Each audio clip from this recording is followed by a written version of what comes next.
Media के लोग हैं, हम उनका शुक्रिया अदा करते हैं कि बड़ी शॉर्ट नोटिस पे वो लोग सब लोग यहाँ दुविधा जो पहले चलती थी वो सुनते थे और आज हम दोबारा उस चीज़ को उजागर करने वाले हैं, क्योंकि 10 साल के बाद आज इलेक्शन का दौर है और सारी जो पॉलिटिकल पार्टी हैं वो अपने अपना जोर अपना लगा रही हैं। तो हमारा ये कहना है कि 10 साल के बाद अगर इस रियासत में एक इलेक्शन का माहौल बना तो ये पॉलिटिकल पार्टीज़ जो हैं ये हमारे लोकल लोगों की पार्टीज़ हैं और इनको लोकल लोगों के बारे में सोचना चाहिए।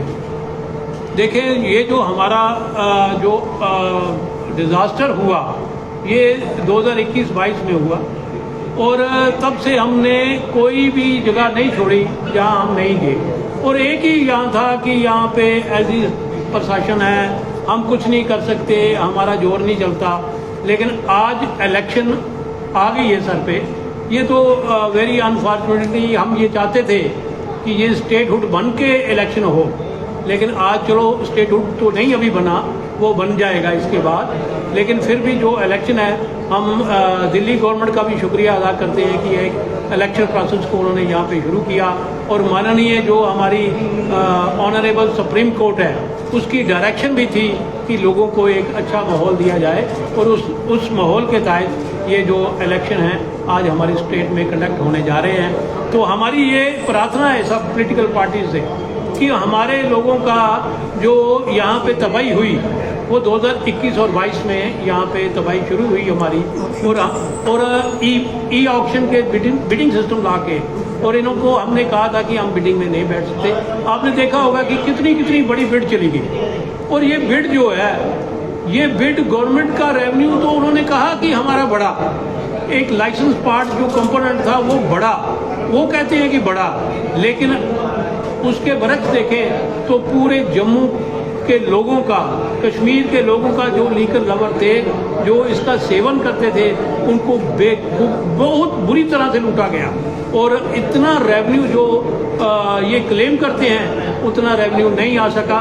और आप अभी भी अंदाज़ा करें कि आए दिन आप भी प्रेस मीडिया कवर करता रहता है कि यहाँ पे ओवर चार्जिंग है, वहाँ पे ओवर चार्जिंग है। तो लिहाजा ये है, हमारी ये गुजारिश है सब पॉलिटिकल पार्टी से, और एक कम से कम आप लोकल हो, लोकल लोगों का ध्यान रखो, जैसे डेली वेजर थे, जैसे और लोग थे, अपना PHE वाले थे, काफ़ी सारे मुद्दे यहाँ पे हैं। और एक चीज़ देखें, यहाँ पे ये जो टोल प्लाजा सरोवर में लगा था, इतनी देर से लगा रहा, यहाँ की वो इलीगली चलता रहा और आज उसको हटा के लखनपुर में जो है उसका टोल बढ़ा दिया गया।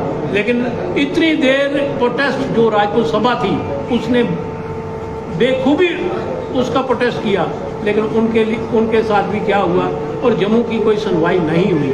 और मैं ये सभी जम्मू कश्मीर की सभी पॉलिटिकल पार्टियों से ये कहना चाहता हूँ, हमारी रिक्वेस्ट है, हमारी प्रे है, हमारी गुजारिश है कि हमारे लोगों का ध्यान रखा जाए और गवर्नमेंट का रेवेन्यू जो आज ये क्लेम कर रहे हैं हम उससे बढ़ चढ़ के रेवेन्यू होगा और कोई भी ओवर चार्जिंग नहीं होगी।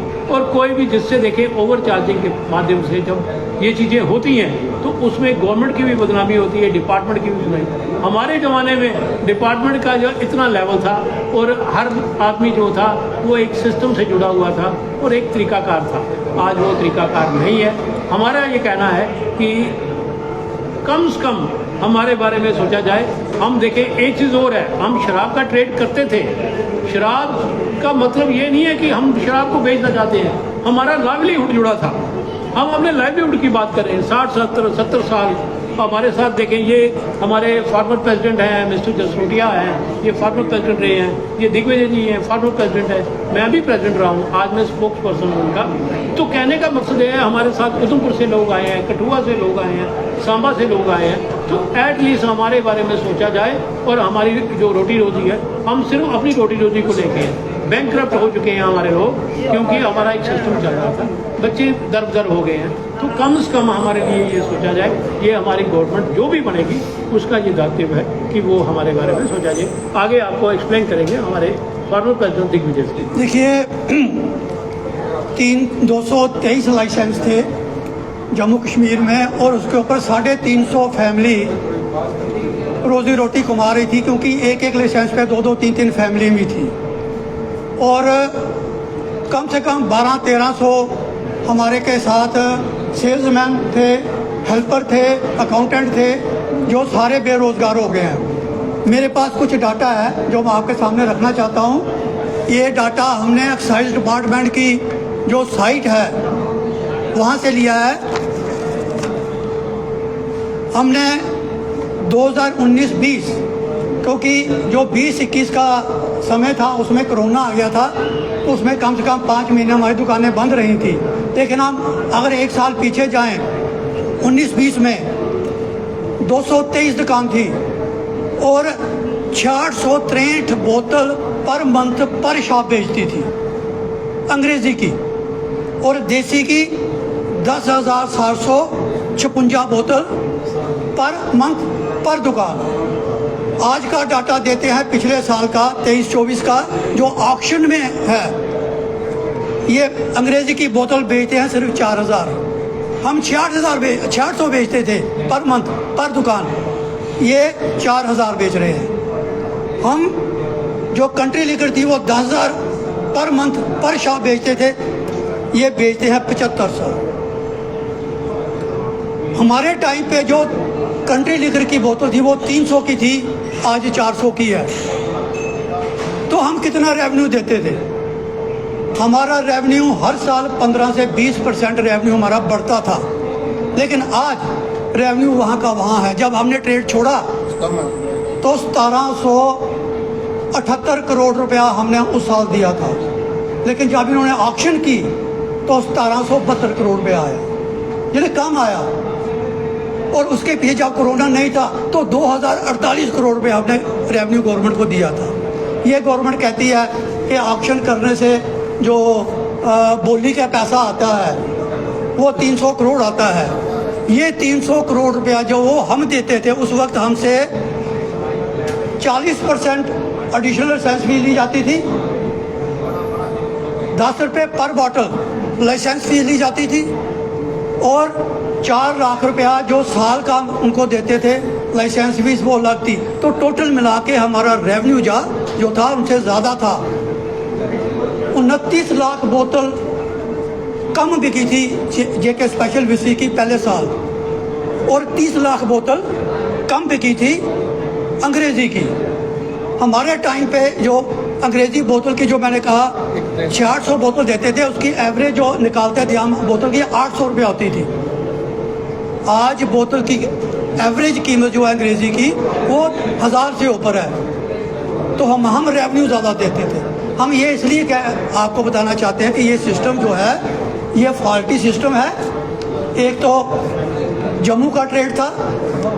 अब मैं आपको ये कहना चाहता हूँ, ये हिंदू हिंदू हिंदू हिंदू हिंदू कहती है पॉलिटिकल पार्टी।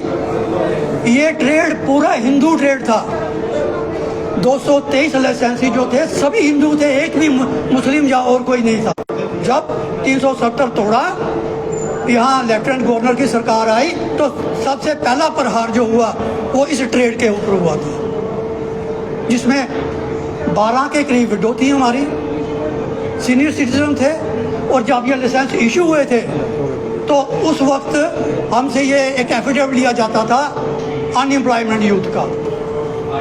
तो इसलिए हम ये सरकार से, जो सरकार आने वाली होगी या जो पॉलिटिकल पार्टी इलेक्शन लड़ रही हैं, हम उनसे ये आग्रह करना चाहते हैं कि कृपा करके हमारे इशू पर ध्यान दीजिए।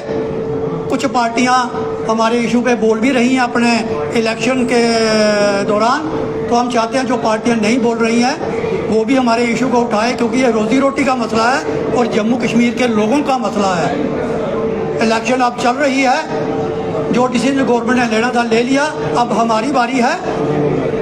तो हम इसका जवाब तो देंगे ही देंगे, लेकिन हम प्रेस वालों से भी सबसे गुजारिश कर रहे हैं कि इस इशू को जब भी कोई पॉलिटिकल पार्टी कोई प्रेस कॉन्फ्रेंस करती है तो हम आपसे आग्रह करते हैं कि कम से कम उनसे ये सवाल पूछिए, जो 350 फैमिली जो जम्मू कश्मीर की आपने बेरोज़गार की, उनके बारे में आप क्या सोचते हैं, क्या जवाब देते हैं। हम आपसे इतना कहना चाहते हैं। शुक्रिया।